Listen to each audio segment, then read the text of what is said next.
prologue of Andrew Lownie is entitled Takes us back to a very specific moment in time. And this is the 1980s, specifically 1986, July 23rd, 1986. And this is a moment when Prince Andrew returned from the Falklands as a war hero. He was admired and celebrated, and he was also firmly positioned within public imagination. But as we sit here in March 2026, with investigation widening and public scrutiny intensifying, the contrast could not be more striking. I'm Annie, and welcome to Bio's Memoirs and Brilliance. In the previous episode, we examined the introduction of Entitled and the idea of a carefully constructed narrative. So today we move on to the prologues, because this is where Andrew Lownie begins to shape the emotional and historical lens through which we are meant to understand the ex-Prince Andrew. And as always, this is not just about what is written, but about how it is written. So if you value thoughtful, structured analysis, then you are definitely in the right place. So I will then continue to read from the prologues, and then we will discuss it.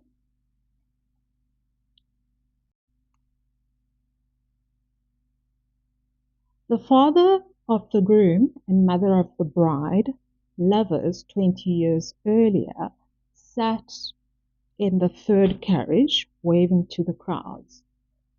Prince Philip and Susan Brontes, whose former husband was Prince Charles's polo manager, had been part of the same social circle for years. Now they were together publicly celebrating the marriage of Prince Andrew to Sarah Ferguson. That morning, Andrew had been made Duke of York, the traditional title for the monarch's second son and last held by the Queen's father, who also granted the Scottish and Irish titles Earl of Inverness and Baron Killalea. Ferguson, too, had a new coat of arms. With its prophetic motto, Ex adversis felicitas crescit, out of adversity happiness grows. The red-haired bride, looking striking in a wedding dress designed by the courtier Linka Chirac in ivory Duchess satin with heavy beadwork incorporating the Ferguson coat of arms, a honeybee on a thistle, and symbols such as hearts for romance and anchors and waves representing the groom's naval background, though Chirac had vetoed the bride's desire for decorative teddy bears and helicopters. The 17-foot train bore the letters A and S intertwined in silver beads. Teddy bears were also to be a motif of the wedding gifts, which included a teddy teapot and mugs, pictures of Beatrix Potter animals, ashtrays decorated with butterflies and bugs, matching tank coats initiated A and S, and a dustbin with A&S and a picture on the front. Ferguson gave her new husband a 30-inch solid silver helicopter that opened up to reveal valuable miniatures, one of which was a silver teddy bear. The bride entered Westminster Abbey to a fanfare from the Royal Marines and Edward Elgar's Imperial March. Behind her, as pages and bridesmaids, came Peter and Zara Phillips, the children of Princess Anne, Prince William, then aged just 4, Sarah's half-brother Andrew, and nephew, the boys in 17th century midshipman dress. So it's midshipman dress uniforms or sailor suits. The girls in peach dresses. At the altar waited the Archbishop of Canterbury, Robert Runcie, and Andrew, the most handsome of the Queen's children, with his toothy smile, in the uniform of a naval lieutenant, with his supporter, as the royal family called the best man, his younger brother Edward beside him. The traditional service followed the liturgy of the 1662 Book of Common Prayer, and Ferguson promised in her vows to obey her husband. The hymns included favorites such as Come Down, O Divine, Lead Us, Heavenly Father, Lead Us, and Handel's Music for Royal Fireworks. And Felicity Lott sang Mozart's Laudate Dominium, while the new couple signed the register. Almost 2,000 guests had filled the Abbey, among them Nancy Reagan, the racing car driver Jackie Stewart, and the comedian Billy Connolly, and his actress wife Pamela Stevenson, Elton John and his wife Renata, Michael and Shakira Kane, Barry Humphries, and the American comedian Joan Rivers, as well as the actor Anthony Andrews, and foreign royals, aristocrats, and the great and good. But there were none of Andrews' shipmates from HMS Brazen who were in the Middle East. Security had cost about £2 million, was tight. Armed detectives dressed as coachmen had ridden on the backs of carriages, and 5 miles of Westminster sewers had been checked. Costs included £220,000 on flowers, £168,000 in the reception, £20,000 on photographs, and a whopping £10,000 on the cake. When the new couple returned to Buckingham Palace for the balcony appearance, the crowd, estimated to be 250 people, could be seen stretching in every direction, a number itself dwarfed by the television audience of 500 million for the marriage of the monarch's handsome son, one of the major royal events of the period. "We want a kiss! We want a kiss!" the crowds chanted. The couple cupped their hands to their ears as if they could not hear. Then, obliged, the multitude roared. Next came the wedding lunch of salmon, cold lobster, lamb, strawberries and cream, and the 5-tier 240-pound cake, which Andrew had cut with his ceremonial sword. Sarah, however, did not have the happy memory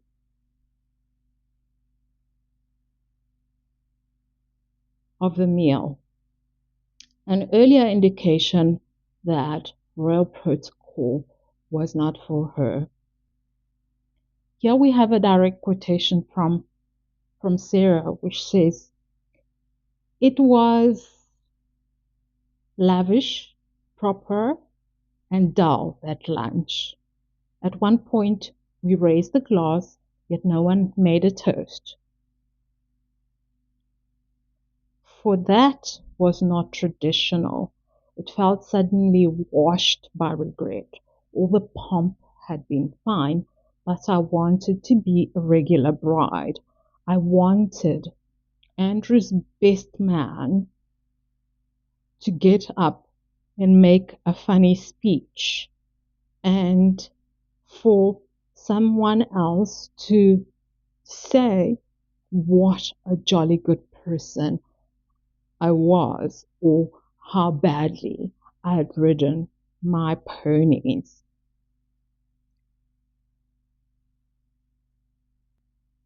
Just after 4 p.m., the newlyweds left from the palace forecourt, their horse-drawn landau, boasting a large teddy bear and sign saying, "Phone home for Chelsea's Royal Hospitals, less than 2 miles away.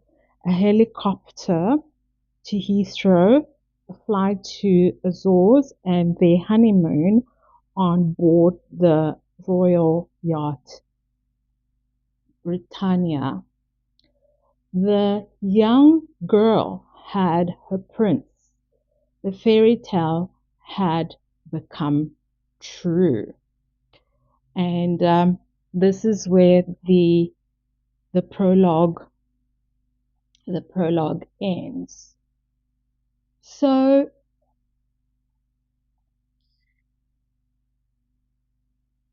to me, the prologue does something quite deliberate, and that is that it doesn't begin with a scandal, right? It begins with a contrast. We are introduced to a version of Prince Andrew that is charismatic, admired, and even heroic. And we are introduced to a beautiful bride in Sarah Ferguson, who is obliging, right? And in fact, she vows to obey her husband, as one line says in the prologues. So that is where it begins, right? So what I think is important to note here is that Lownie is not starting with criticisms, right?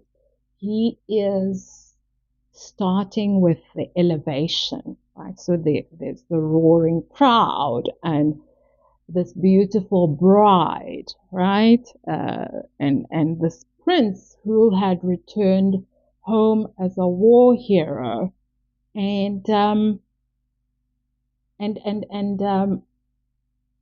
yes, we have the roaring crowds at the venue, but then we have the large audience at watching television, and then we have this lavish ceremony, which is enjoyed by everyone and attended by everyone who is anybody in England, A-list celebrities, and officiated by um, the Archbishop, and there was just no amount of money was spared to make this the event of the century. So to me, this is a very classic narrative technique. You establish the height um, before revealing the fall, right? Because under the biography lens, we ask questions like, why begin here? Why emphasize this image? And why foreground with this kind of admiration? And the answer is because the greater the contrast, the more powerful the shift uh, that follows.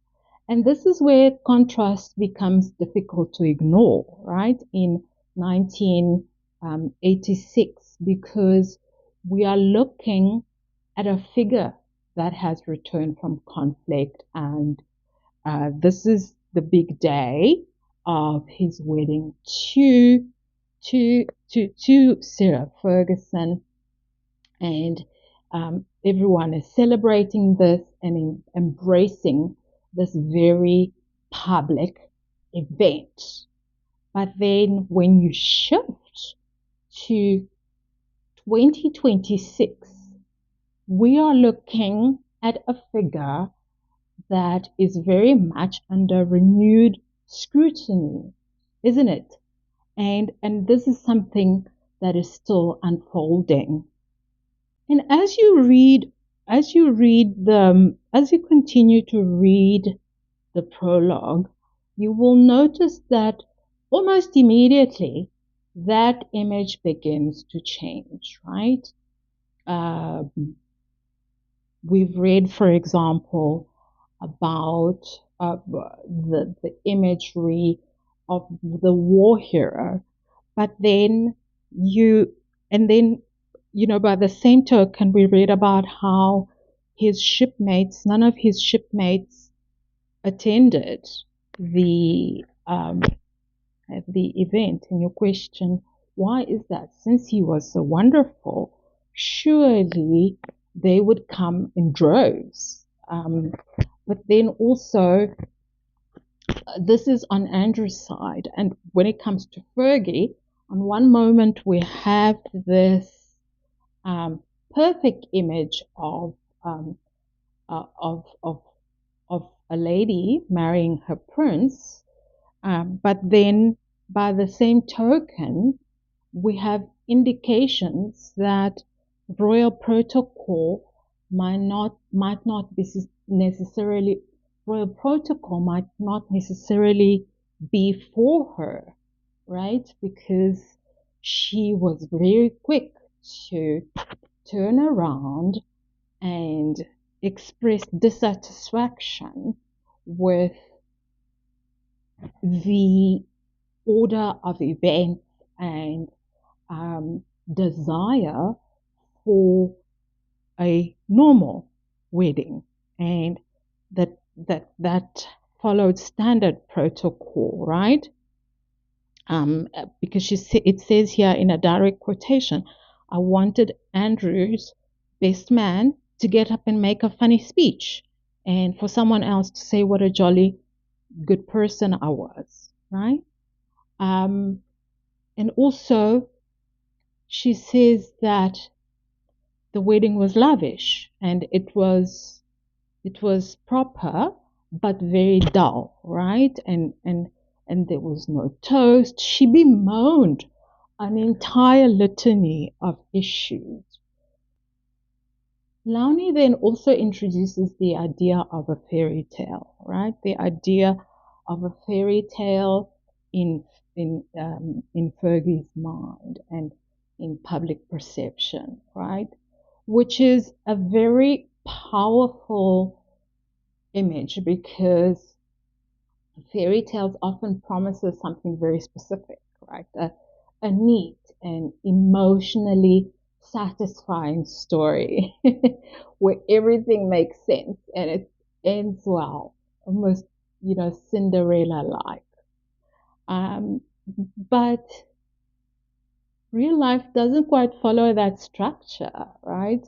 And that gap is exactly where disappointment often begins, right? And I think in Andrew and Fergie's case in particular, we all know how the real story eventually sort of morphs into this real life nightmare, specifically with the House of York uh, perception decline, right? And or change. So so for me, this is almost an instance where we begin to see that pivot from admiration to ambiguity, and nightmarish, not so fairy tale, right? And one point worth making is that this is not accidental. Lownie Lownie is compressing decades of public life into a single emotional contrast for the reader. So, so this is quite powerful. And my question to you would be, when someone's public image changes so dramatically over time, what do we actually then trust? Is it the early perception, or do we trust the later reality? Those for me are bigger questions we need to interrogate, and I would be interested to hear your views on this. So for me, that last line in the prologue is worth relooking at because it's doing a lot of work, right? That last line. It says the young girl had her prince. The fairy tale had come true.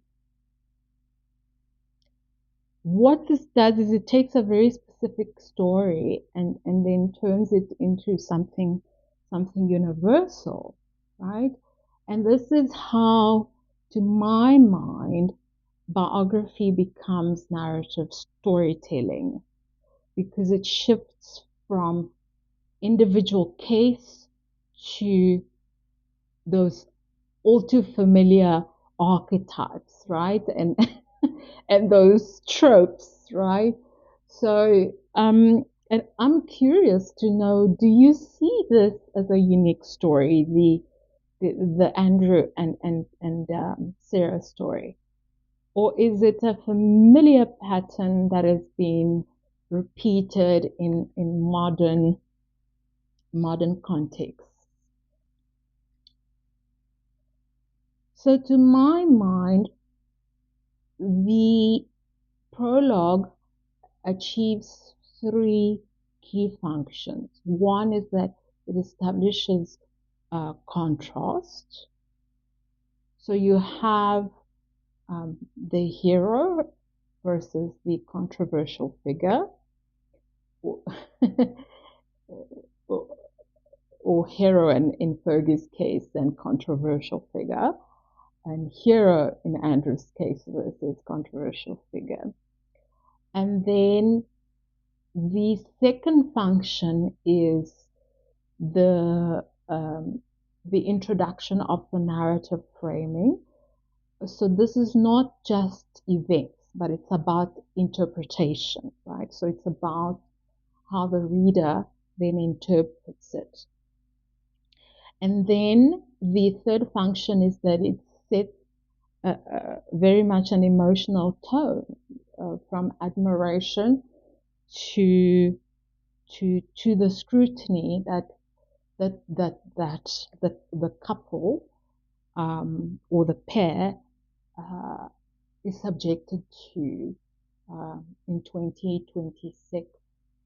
So can you see how, when you properly analyze the prologue, you'll see that it's not just an introduction.